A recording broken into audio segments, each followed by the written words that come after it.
Hey, Jero. What are we doing today? We are playing a battle report of Infinity. Yeah. So, Jero's playing Aleph, is that correct? That is correct. And I'm going to be playing the fully painted Tohaa army, which is over there. We're going to do a little recap of what our army lists are. We're also going to play on the Nurgle terrain, which I'm going to be shipping out come Monday.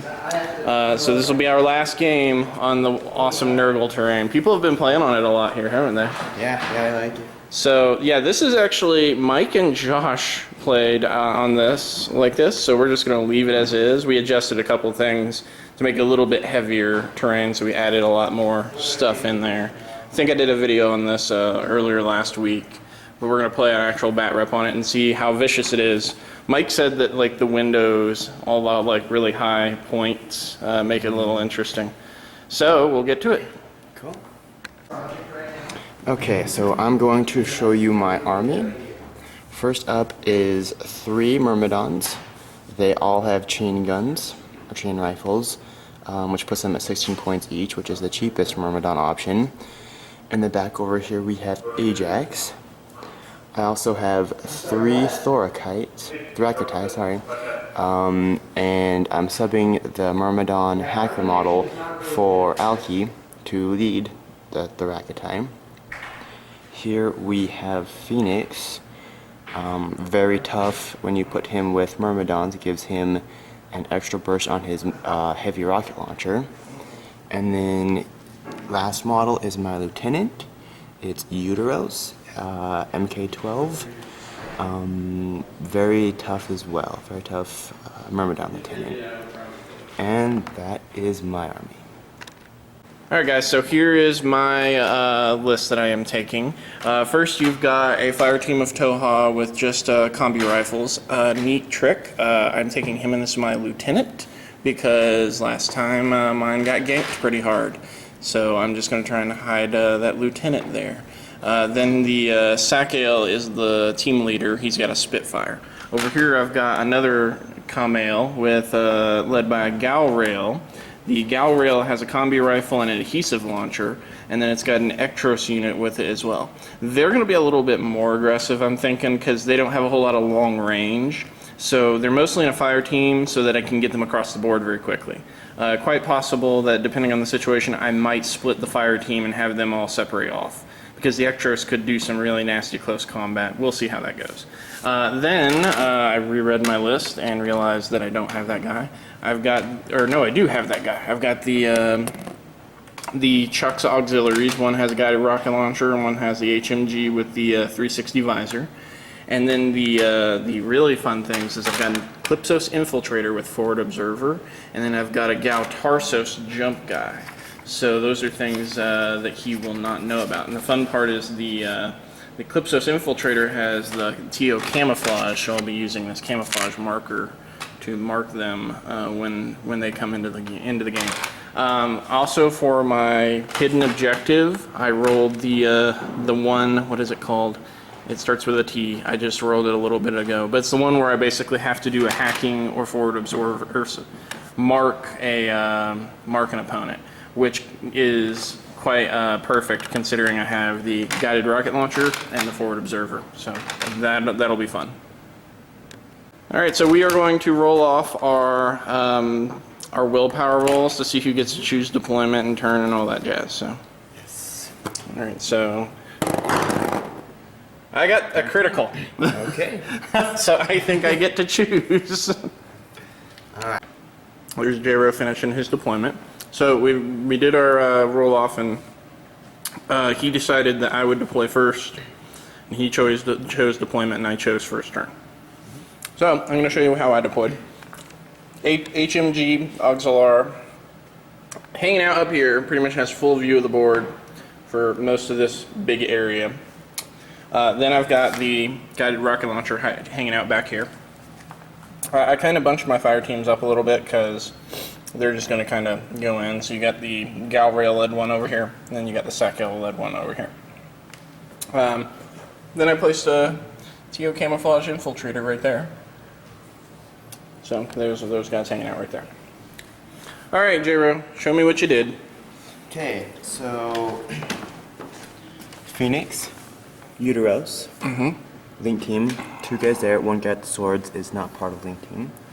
Oh, they're hanging out in there, okay. Yep, there's 3 Myrmidons. I'm not even caring about this poor soul bleeding out over here. No, they've got bigger problems. Oh, okay.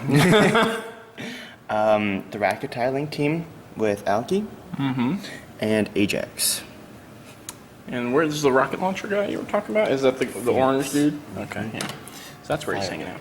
So you kind of bunched your guys up in the buildings over here. I did. Taking cover, huh? All right. So I can survive the first turn. Yep, all right. So I moved my Calypsos up and revealed him to try and tag the guys over in this building over here. And I didn't realize, this is the thing that I'm having a hard time with Infinity, because I'm so used to games like 40K or other ones where all you have to really do is be touching the terrain a certain way. Yeah. And exactly from where that model is sitting, it's like you have to spend so much time just looking from other models' perspectives to make sure you're not screwed.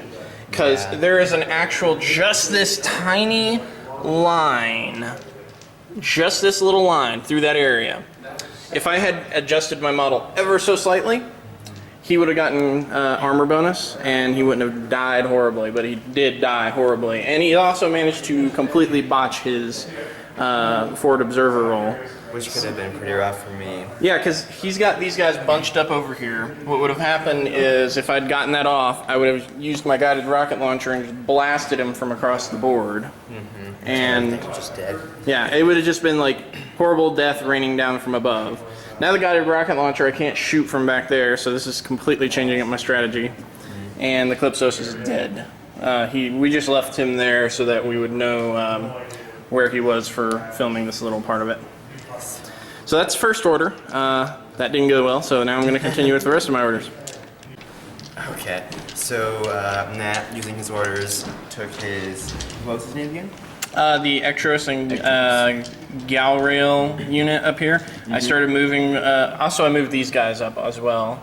They have complete cover, which I probably should have deployed these reversed then. But it's still nice to know that I've got a nice little cover path. But I'm moving through here, and he gets an aura, and he's got like horrible penalties. Yeah, -6 from range. But he still crits. A crit. No And armor. yeah. Ectros. So my Ectros lost a wound, but thankfully the Ectros symbiote armor has 2 wounds, so it only has 1 wound now. Jiro was a little surprised at that, but this is still... It's good, 3 wounds is a lot. This is... I'm really hoping this game doesn't turn into the Nurgle match all over again with the rolls, because I already failed a roll that should have statistically worked and had that guy die. And then now J-Ro's making crit rolls on statistically low possible checks. Honestly, I'm gonna call shenanigans on the dice if that happens throughout this game. Okay, you remember what I just said? I'm moving unit through with my 4th order. He does it again. Crits again on my freaking Galrail. Okay, you killed the Galrail symbiote armor. Alright, so he's got no armor now and his BTS is crap. The upside is now his movement goes up. Now this time instead of dodging, I decided to try and take a chance and see if the dice gods favored me too, and fired the burst adhesive launcher. Because honestly, if I had adhesive that guy to the ground there, made him pretty useless for the rest of the game. Though so far he's being your MVP. Yeah. I mean, come on, critting on 6s,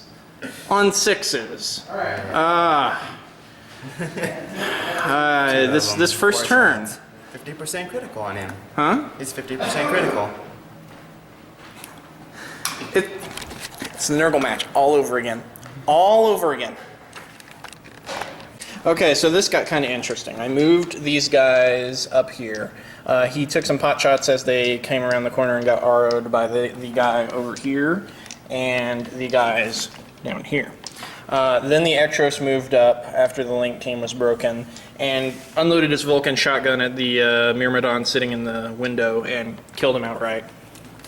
Yep, there's J-Ro putting the dead guy down there. We're leaving the dead guys on the field just for funsies. My Gal Tarsos tried to jump in. I tried to land him like right over here and managed to fail my physical roll, so he went off the board and went back into reserve. So he'll have to try and come back in next turn, I guess. But I've still got 3 orders left. And I'm thinking I'm going to figure out how to take this stuff down. Because this is, I figure if I can wipe this fire team out, this won't be as bad. So I'm going to figure out exactly what they'll use these last 3 orders on. The HMG actually has no view of anything because he hit his guys really well. And without the forward observer, my guided rocket launcher is going to have to move up and do some stuff. Yep, it's been good. Yep, he hasn't been critting anymore. No. Nope. Okay, so the Ektros just basically redeemed this entire first turn. He waltzes up in here, kills all 3 of these guys with Vulcan shotgun, waltzes to the corner, loses his symbiote armor from Aros, and kills the guy that was hanging out over here. So I just killed 4 of J-Ro's orders and broke one of his link teams. Did that also reduce your link team over here a little? I'm down to 3. So you lost that 6 cents thing. I did, yep. So I took 6 cents away from both his link teams. And now my orders are all done. Review of casualties for this term. I lost the Calypsos, I lost the Kamail infantry guy, lost my forward observer. Telemetry was what I was trying to figure out what the name of that hidden objective I had was earlier. So I lost the ability to do that with the forward observer going down. Now it's J-Ro's turn. He's down 4 orders, I'm down 2 orders. And he's going to go ahead and try and do horrible stuff to me. And that I have a feeling the Ektros is going to go out soon because he has lost his symbiote armor, so he's a little weak now. Also, just so you guys know, all of this terrain was built by me, Titan Terrain Studio, obviously. Since you're watching the bat rep on our channel, if you're watching on Blue Table's channel, then you can come check out our website, titanterrainstudio.com. You can also email me at projects@titanterrainstudio.com. And if you want to get your models painted up, like all these really sweet looking models, then you can just contact projects at bluetablepainting.com, as we are partnered with them. So check them out. We both do really awesome services for wargames. Yeah. So the what was it called? The guy up in the window here? Uteros. He's a Myrmidon officer. The Myrmidon officer moves up into the window and ganks the Gal Rail. He crits him twice. Yep, that was his impetuous move. I needed 10s. He just went pow pow and shot him. Shot him twice in the head. But something I also wanted to point out, I pointed this out to J-Ro as well. The entire point of this Ektros, Gal Rail, Kamail fire team was to get up in his face as hard as possible and get the Ektros into close combat. I was even planning on breaking the link team so I could spread them out and make them deal with it. Okay. But, you know, the fact that the Kamail died, I didn't have to break the link team myself. That was good. And this plan worked out well, is all I gotta say. So their deaths were not in vain. Nope. So, and then you moved Ajax and these guys over here? Yep, Ajax had the impetuous move. He had to go towards the nearest target, which he did. So he's heading for the Ektros. That's going to be interesting. And now I'll go to my order. All right.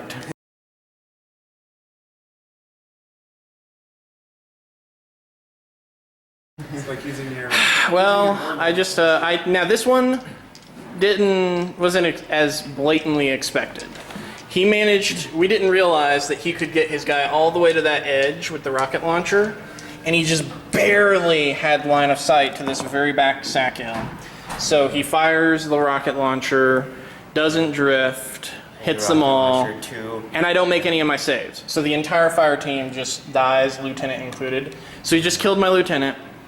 That leaves me only the 2 Choxes, the Ektros that's hanging out underneath there, and then the Tarsos that hasn't come in yet. Which is going to suck quite a bit, because it means down to what, 2 orders? It'll be down to 2 orders your next turn. Yep. And the 2 orders I could use to nominate a new lieutenant. Yeah, that's going to suck quite a bit. So J-Ro's going to finish up his turn. Yes.